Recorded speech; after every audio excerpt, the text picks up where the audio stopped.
Ayan, magandang umaga mga idol, mga ka-agri. Update ulit. Ayan, naglalagay niya ng hagdanan. Bali, tubular yung hawakan. Yung baitang yan is yung parang yung gagamiting luma. Ayan, samantala yung kahoy na yan, yung kukulamber. Siula natin yung bibiling materialis. So pansamantala muna itong kukulamber na baitang.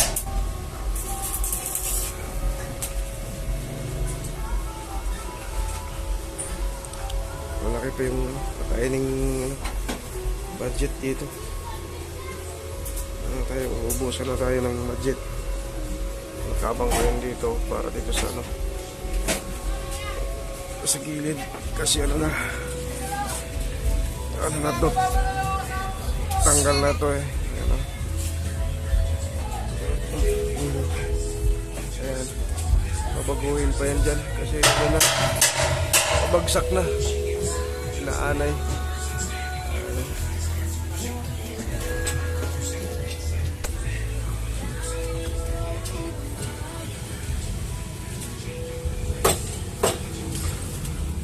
So magulo-gulo pa dito sa loob.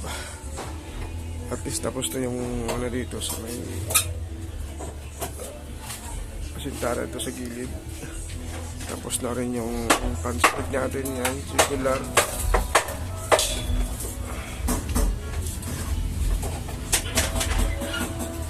Bali plyboard yung ating pinanggamit na side yan.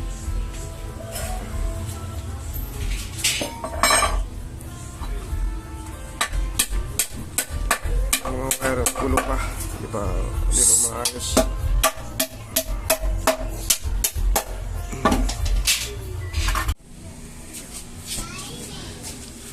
Ayan na guys yung ating hagdanan. Binalik lang yung dating kahoy na ginamit.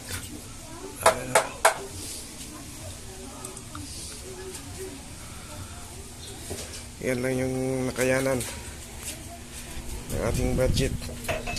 Muna nagpahinga muna yung gumagawa kasi alas 12. Ayan.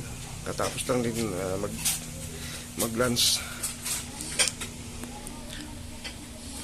Ay pang gagawin dito at pipinising pa ito na ating money. Malagay magawa itong hagdanan. Nagawa na rin yung sa taas, hindi na siya tumatagilid kasi nga yung yung dito sa gilid mga kahoy inaanay.